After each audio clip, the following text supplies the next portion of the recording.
In fairness, mga kababayan, in fairness, nakapunto si Amy Mangga.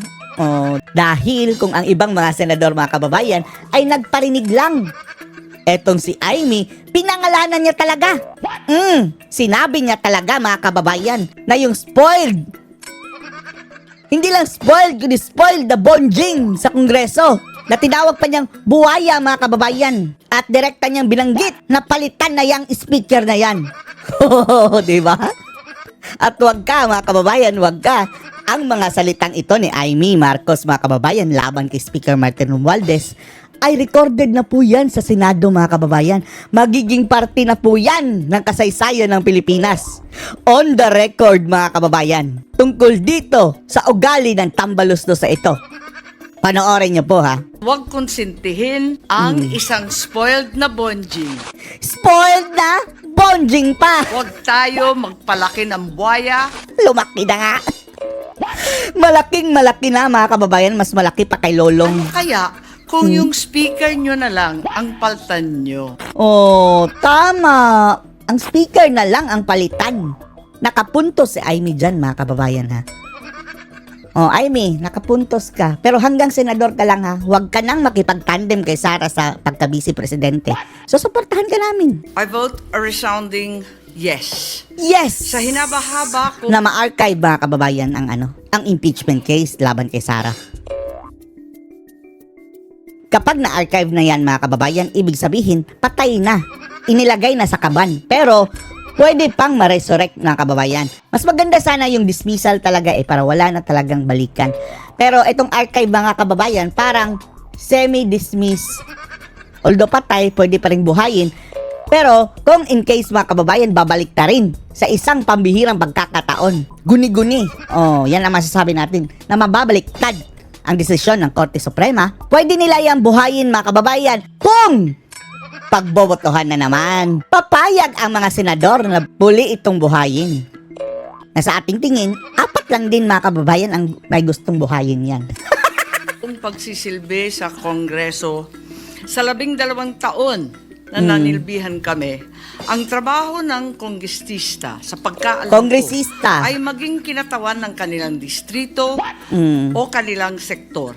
Ngayon, mga kababayan, ang nangyari ay kinatawan sila ni Tambaluslos. Bakit naman ngayon ay naging Puta. tagabantay na lamang sila ng humihiyaw na dambuhalang sanggol? Umiiyaw na dabuhalang sanggol. Diyos ko.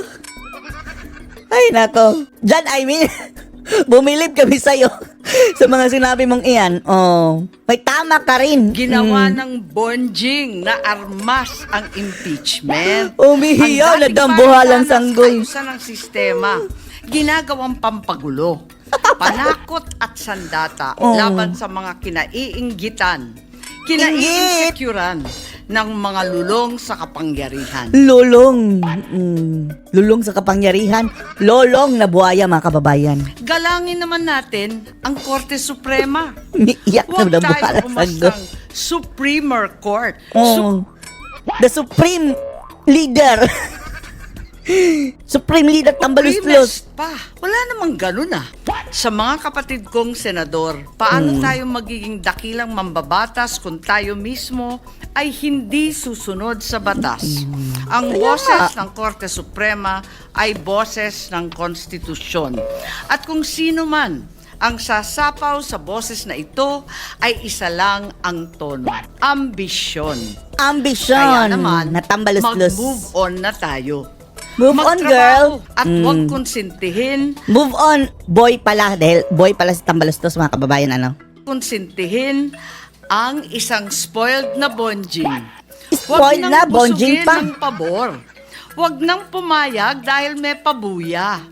Huwag tayo magpalaki ng buwaya, baby pa nga ang tawag. Lulong na.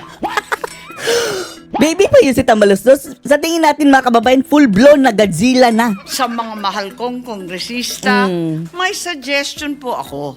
Ano? Ito, suggestion lang naman, Huwag niyong masamain.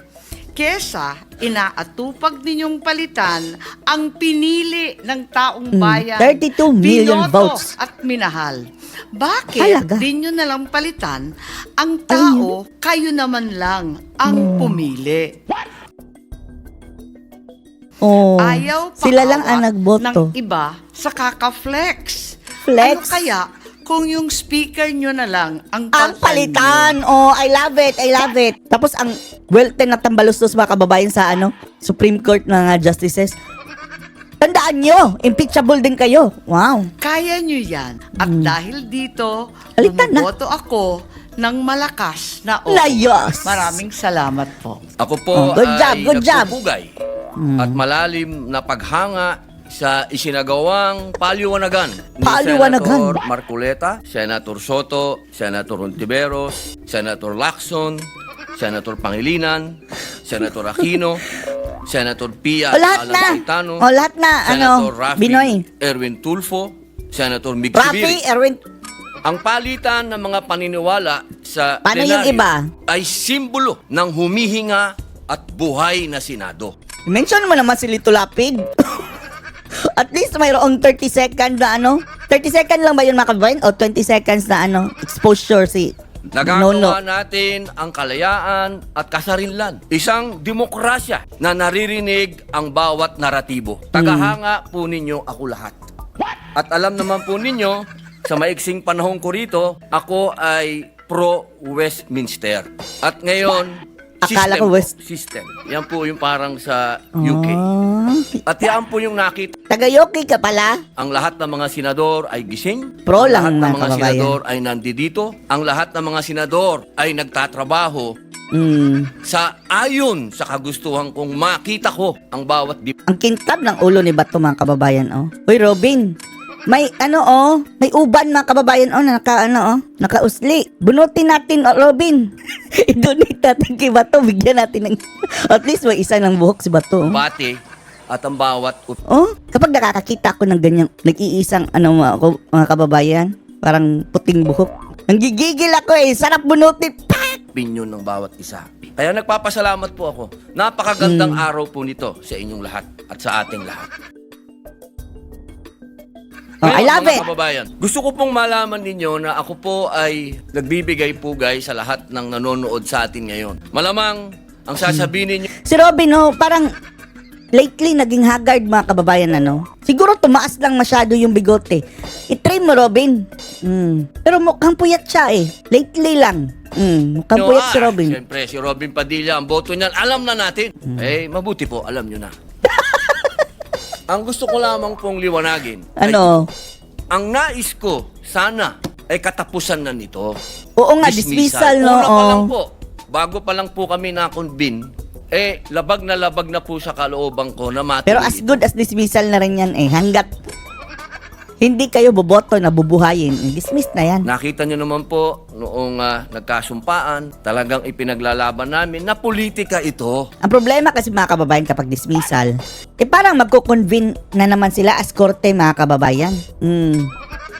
Tapos sasabihin naman nila na bakit kayo nag-convene? Meaning, inamin nyo na may jurisdiction. Gagamitin na naman mga kababayan na palusot ng mga taga One Bull University. Etong archive, wala silang magagawa. Kinaban At bago buksan ng kaban mga kababayan, pagbobotohan yan.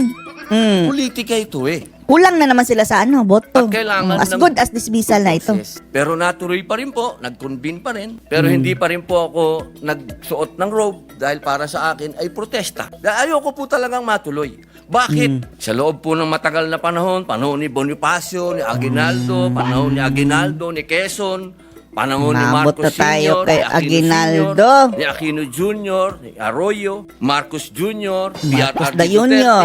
HOR ngayon, at Vice President Duterte. Hindi na po tayo natapos sa usapin ng politika at yaan po ay pinagtibay ng Supreme Court sa kanyang desisyon na sinabi niya mismo, oo, Unconstitutional. politikal ang impeachment, pero hindi kailanman dapat masagasaan nito ang karapatan ng tao. Malinaw at yun po ang pinaglalaban. Ang sabi pa ng mga ungas mga kababayang mga bugok ng taga One Bull University din. Classmate siguro ng Soto, yung mga ka-schoolmate nila mga kababayan na Hindi daw entitled ng due process si VP Sara Duterte. Dahil pang civilian lang daw ang due process, mga kababayan. Wow! Saan nyo napulot iyan? natin at kailangan dumaan sa tamang proseso. At yan po ang pinaglalaban natin. Ngayon, mga mahal kong kaibigan, pagkatapos po natin marinig ang bawat punto ng bawat isa, sana po, Sana. matapos na po ito at harapin na po natin ang mga tunay na problema ng bayan. Iyak na siya, Katulad po ng sweldo, katulad po ng agrikultura. Paano na pala yung sabi ni Soto, mga kababayan, na hindi siya tatanggap ng sweldo? Kunwari lang yan, mga kababayan, dahil ang sweldo, 200,000 per month. And then, yung kanilang budget, mga kababayan, sa kanilang opisina, aabot yan, tig 100 million kada taon, mga kababayan, more or less. Bawat isa. Yan ang bawasan mo, Soto. Not to mention, mayroon pa silang mga mga kababayan, nakalaang proyekto, pork barrel, tawag. Ayaw nilang sabihin pork barrel pero ganun na rin yun. Proyekto na ipapadaan sa kanila, mga kababayan, mga animal. Ano yan?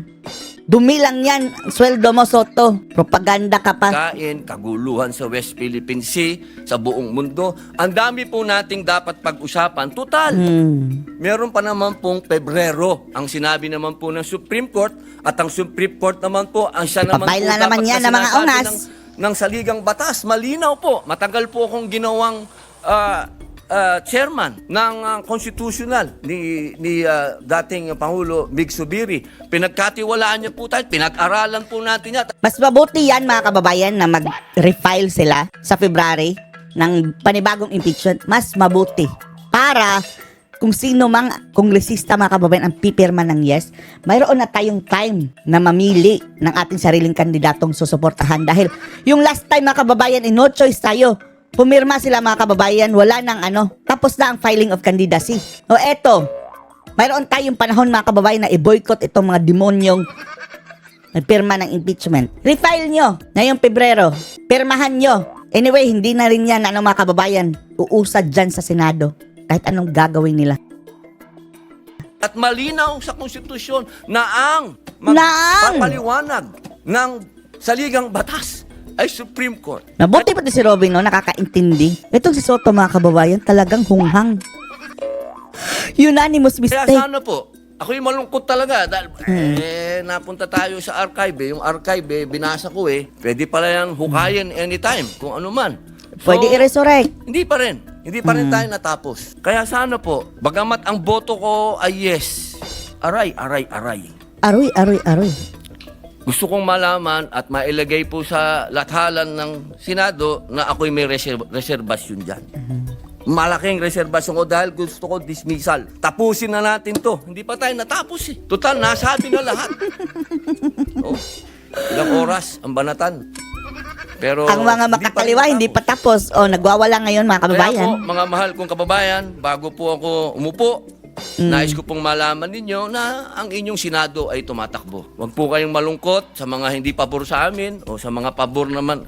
Isa lang po ang masasabi ko. Isa lang. Tigilan na natin ang politika at mahalin natin ang bawat isa. Magkaisa na tayo. Pag-usapan natin ang mga totoong problema. Maraming Isa salamat. lang kami kung, hindi hahaluan ng kabalastugan.